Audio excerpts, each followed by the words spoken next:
तो हेलो दोस्तों, get into computer YouTube channel पर आप सभी का स्वागत है। आज के वीडियो में लेकर आ गया हूँ ऑपरेटिंग सिस्टम से एमसीक्यू, जो कि हमने पिछले वीडियो में 1 से लेके 75 यानी कि 75 नंबर तक हमने देख लिया था। तो इस वाले वीडियो में हम लोग 76 नंबर क्वेश्चन से देखेंगे। तो चलिए शुरू करते हैं। अगर आपको इसका पीडीएफ चाहिए तो आप हमारे टेलीग्राम चैनल से जाकर ले सकते। फर्स्ट क्वेश्चन है, हार्डवेयर और यूजर प्रोग्राम के बीच कंप्यूटर सिस्टम की कौन सी परत होती है?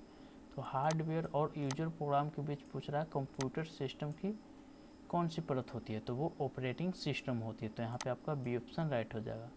नेक्स्ट क्वेश्चन है, निम्नलिखित में से किसे सीधे हार्डवेयर पर बनाया गया है? तो किसे सीधे हार्डवेयर पर बनाया गया है? तो वो ऑपरेटिंग सिस्टम को सीधे हार्डवेयर पे बनाया गया है। तो यहाँ पे आपका सी ऑप्शन राइट हो जाएगा। नेक्स्ट क्वेश्चन है, कंप्यूटर बूट होने पर कंप्यूटर पर हमला प्रोग्राम कौन सा चलाया जाता है? तो वो ऑपरेटिंग सिस्टम चलाया जाता है। तो यहाँ पे आपका बी ऑप्शन राइट हो जाएगा। नेक्स्ट क्वेश्चन है, विंडोज 7 में निम्न में से कौन सा फाइल प्रारूप समर्थित है? तो यहाँ पे फाइल प्रारूप समर्थित है तो वो NTFS। नेक्स्ट क्वेश्चन है, ऑपरेटिंग सिस्टम का प्राथमिक काम क्या है? तो प्राथमिक काम पूछ रहा है कि क्या है? तो वो मैनेज रिसोर्सेज का काम है उसका। तो यहाँ पे आपका डी ऑप्शन राइट हो जाएगा। नेक्स्ट क्वेश्चन है, विंडो XP/विंडोज 7 में हाइबरनेट का क्या अर्थ होता है? तो हाइबरनेट का पूछ रहा है कि क्या अर्थ होता है? तो हाइबरनेट का अर्थ होता है shut down the computer without closing the running application. यानी कि यहाँ पे जो डी ऑप्शन दिया हुआ है, यहाँ पे आपका डी ऑप्शन राइट हो जाएगा। नेक्स्ट क्वेश्चन है, OS अपग्रेड करते समय पहला कदम क्या होना चाहिए? तो OS यानी कि ऑपरेटिंग सिस्टम अपग्रेड करते समय क्या पहला कदम होना चाहिए? तो वो बैकअप क्रिटिकल डाटा होना चाहिए। तो यहाँ पे आपका सी ऑप्शन राइट हो जाएगा।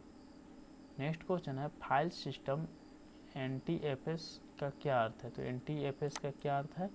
तो वो न्यू टेक्नोलॉजी फाइल सिस्टम होता है। तो यहाँ पे आपका सी ऑप्शन राइट हो जाएगा। नेक्स्ट क्वेश्चन है, एडिशनल फाइल को चलाने के लिए किस प्रकार की कमांड की ज़रूरत होती है? तो एडिशनल फाइल को चलाने के लिए किस प्रकार की कमांड की ज़रूरत होती है? तो वो एक्सटर्नल कमांड की ज़रूरत होती है। तो यहाँ पे आपका बी ऑप्शन राइट हो जाएगा। नेक्स्ट क्वेश्चन है, टाइम कमांड का उपयोग होता है। तो टाइम कमांड का उपयोग होता है कहाँ पे? तो वो सिस्टम के टाइम को डिस्प्ले करने में होता है। तो यहाँ पे आपका ये ऑप्शन राइट हो जाएगा। नेक्स्ट क्वेश्चन है, DIR के साथ किस स्विच का उपयोग सभी फाइल एवं डायरेक्टरी देखने में होता है? तो DIR के साथ किस स्विच का उपयोग पूछ रहा है कि डायरेक्टरी देखने में होता है? तो वो /S का यूज किया जाता है। तो यहाँ पे आपका सी ऑप्शन राइट हो जाएगा। नेक्स्ट क्वेश्चन है, DIR पर एरर फिक्स करने का सबसे अच्छा टूल क्या है? तो वो ScanDisk। तो यहाँ पे आपका बी ऑप्शन राइट हो जाएगा। नेक्स्ट क्वेश्चन है, कॉपी कमांड फाइल को कॉपी करता है, इसको निश्चित करने के लिए किस कमांड का उपयोग किया जाता है? तो कॉपी कमांड फाइल को कॉपी करता है, इसको निश्चित करने के लिए किसका उपयोग किया जाता है? तो वो आपका /V का यूज किया जाता है। तो यहाँ पे आपका डी ऑप्शन राइट हो जाएगा। नेक्स्ट क्वेश्चन है, IBM ने 1981 में अपना पहला PC जारी किया था। इसको ध्यान दीजिएगा, IBM ने 1981 में अपना पहला PC जारी किया था। उस समय कौन सी ऑपरेटिंग सिस्टम सबसे लोकप्रिय था?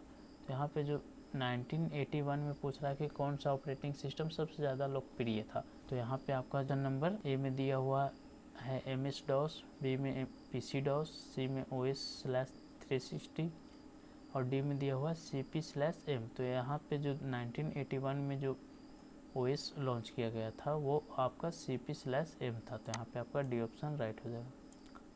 नेक्स्ट क्वेश्चन है, यदि किसी प्रोग्राम के वर्चुअल एड्रेस में बिट्स की संख्या 16 है और पेज का आकार 0.5 बाइट्स है, तो वो वर्चुअल एड्रेस स्पेस में पेजेस की संख्या क्या होगी? तो वो पेजेस की संख्या 128 हो जाएगी। तो यहाँ पे आपका डी ऑप्शन राइट हो जाएगा।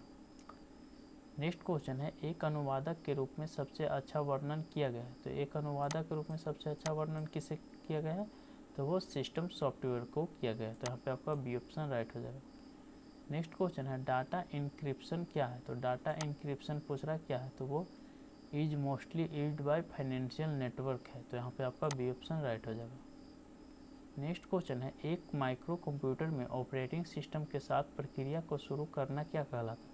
तो एक माइक्रो कंप्यूटर में पूछ रहा है ऑपरेटिंग सिस्टम के साथ प्रक्रिया को शुरू करने को क्या कहते हैं? तो वो उसे हम बूटिंग कहते हैं। तो बी ऑप्शन राइट हो जाएगा। नेक्स्ट क्वेश्चन है एक प्रोसेसर है, तो एक प्रोसेसर क्या है, तो एक ऐसा उपकरण है जो मेमोरी में निर्देशों द्वारा निर्दिष्ट संचालन का अनुक्रम करता है। तो यहाँ पे आपका ये ऑप्शन राइट हो जाएगा। नेक्स्ट क्वेश्चन है एमएस डॉस में किस कमांड का प्रयोग ब्लैंक फ्लॉपी डिस्क की सतह को क्षेत्रों में विभाजित करने और प्रत्येक को एक अनूठा पता असाइन करने के लिए किया जाता है, तो वो फॉर्मेट कमांड का यूज किया जाता है। तो यहाँ पे आपका ये ऑप्शन राइट हो जाएगा।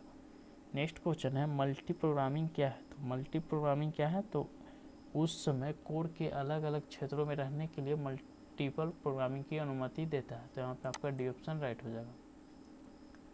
नेक्स्ट क्वेश्चन है एक अनुवादक जो उच्च स्तरीय की भाषा में लिखे गए एक संपूर्ण प्रोग्राम को पढ़ता है और इसे मशीन भाषा कोड में परिवर्तित करता है, उसे क्या कहते हैं, तो उसे कंपाइलर कहते हैं। तो यहाँ पे आपका सी ऑप्शन राइट हो जाएगा। नेक्स्ट क्वेश्चन है निम्न में से कौन सा माइक्रो कंप्यूटर्स पर इस्तेमाल किए जाने वाले सिस्टम सॉफ्टवेयर है, तो माइक्रो कंप्यूटर्स पर इस्तेमाल किया जाने वाला सिस्टम सॉफ्टवेयर पूछ रहा है, तो वो आपका यहाँ पे उपयुक्त सभी दिया हुआ है। तो क्यों दिया हुआ, क्योंकि जो माइक्रो कंप्यूटर होता है उस पर आपको एमएस डॉस भी चलेगा, पीसी भी डॉस भी चलेगा और यूनिक्स भी चलेगा, यानी कि ऑप्शन ए बी सी ये तीनों आपका उस पर चलेगा। तो यहाँ पे आपका डी ऑप्शन राइट हो जाएगा। नेक्स्ट क्वेश्चन है ऑपरेटिंग सिस्टम है, तो ऑपरेटिंग सिस्टम क्या है, तो ए सी ऑप्शन में दिया हुआ a collection of a software routines. तो यहाँ पे आपका सी ऑप्शन राइट हो जाएगा। नेक्स्ट क्वेश्चन है VSAM फाइल का फाइल संगठन घटक क्या है, तो VSAM फाइल का फाइल संगठन घटक पूछ रहा कि क्या है, तो वो ए में दिया हुआ relative record data set, B में दिया हुआ keyed sequential data set, C में एंट्री सीक्वेंशियल डाटा सेट और डी में दिया हुआ उपयुक्त सभी। तो ये जो VSAM फाइल का फाइल संगठन घटक है वो आपका यहाँ पे सभी है। तो यहाँ पे आपका डी ऑप्शन राइट हो जाएगा।